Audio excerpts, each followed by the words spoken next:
I read your comments, every single one of them. After our last video about the Nazi gold train, my inbox exploded. Thousands of you were angry. You said, "Alex, you told us the story, but you didn't show us the train. Where is the gold? Is it just a myth?"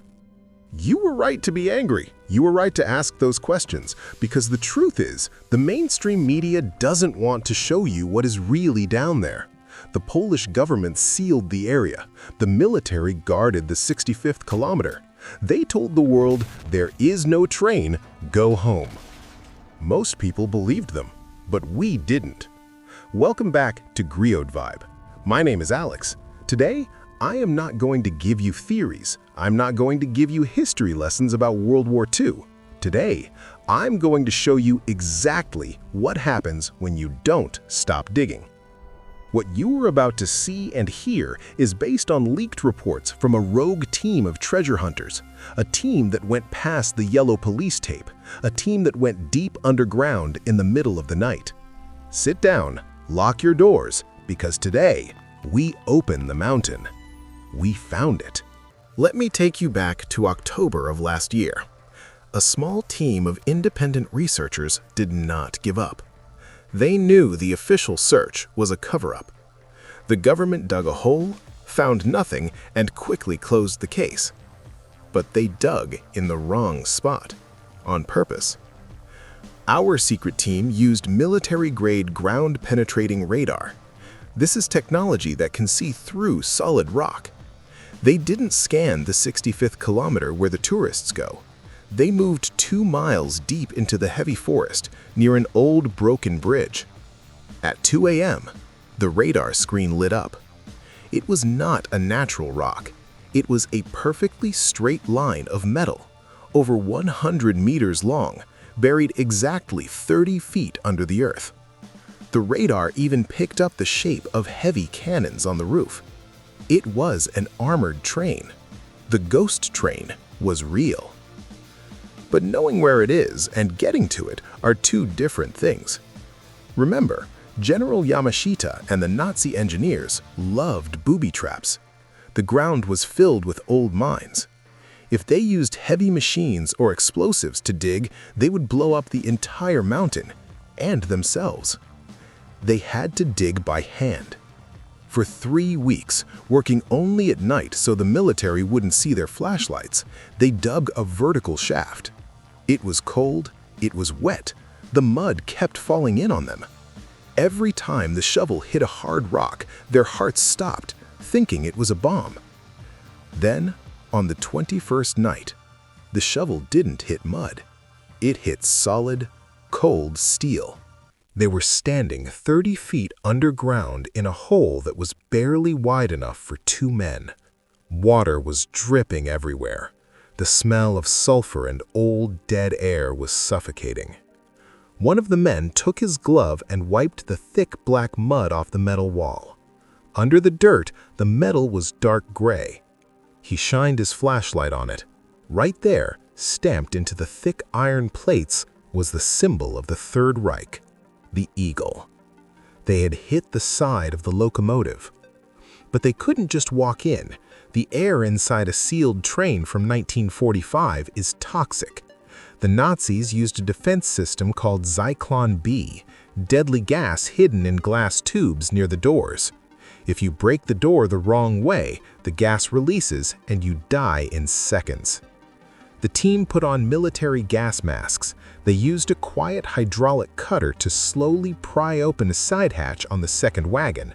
Not the main door, the side hatch. It took 4 hours of sweating and pushing. Metal screamed against metal. Finally, with a heavy thud, the hatch fell inward. A rush of cold, dead air blew out. It was completely pitch black inside. The team leader stepped through the hole, his flashlight cutting through the dust. He didn't speak. He just stood there, completely frozen. The man behind him turned on his camera, and what that camera recorded changes history forever. When you hear the words gold train, you probably imagine a neat, clean bank vault. This was nothing like that. It was chaos. The inside of the train car was massive, and it was packed to the ceiling. Everywhere the flashlight looked, there were wooden military crates stamped with the word Vorsicht, which means warning. Over the decades, the wood had started to rot. Some of the boxes had broken open under their own heavy weight. Poking out of the broken wood were gold bars. Not just a few, hundreds of them. They were stacked like bricks used to build a house. They were covered in 80 years of dust, but when the flashlight hit them, that unmistakable yellow glow reflected back. This was the stolen wealth of Europe. Gold melted down from the banks of Poland, from the homes of millions of innocent people. Holding one of these bars felt like holding a piece of dark, heavy history. But the gold was only the beginning. In the next train car, there was no gold. It was an art gallery. Priceless paintings that vanished during the war, masterpieces by famous artists stolen from museums in Paris and Warsaw, wrapped in thick canvas to protect them from the damp air. Just one of these paintings is worth hundreds of millions of dollars today. Then they found the third car, and this is where the story gets terrifying. This is the reason the governments want to keep this train a secret. You see, the Nazis didn't just hide money in this train. They used it to hide their most dangerous science. As the team moved to the third wagon, the temperature dropped. There was no gold here. Instead, there were strange, heavy metal machines that looked like they belonged in a sci-fi movie. In the center of the room sat a massive object made of heavy lead. It was shaped like a giant bell. If you know your history, you know about Die Glocke, the Nazi bell. It was rumored to be a top-secret weapon, an anti-gravity machine, or maybe something even worse. Most historians said it was a myth, but here it was, sitting in the dark, wired to strange generators.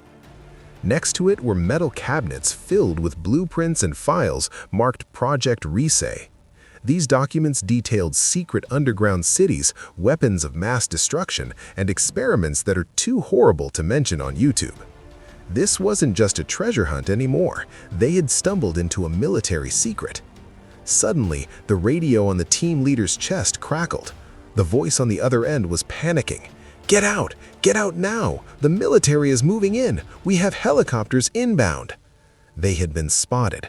The thermal cameras from the government patrols must have seen the heat from their bodies near the tunnel. Panic set in. They couldn't take the gold bars, they were too heavy. They couldn't take the paintings. In a rush, the team grabbed a handful of gold coins that had spilled on the floor, shoved a few classified files into their backpacks, and ran. They scrambled up the 30-foot muddy shaft, their breathing heavy, their hearts pounding in their chests. As soon as they reached the surface, they saw the lights, searchlights sweeping through the trees, the sound of heavy trucks rolling down the dirt roads. The Polish authorities had arrived. The team ran through the thick brush, avoiding the main roads, and managed to escape in their van just minutes before the military locked down the entire grid. The next morning, the news reported nothing. Total silence. If you go to that forest today, you will find a new high-security fence and signs that say "Military Zone, keep out." They say they are testing soil, but we know what they are really doing. They are quietly emptying the ghost train.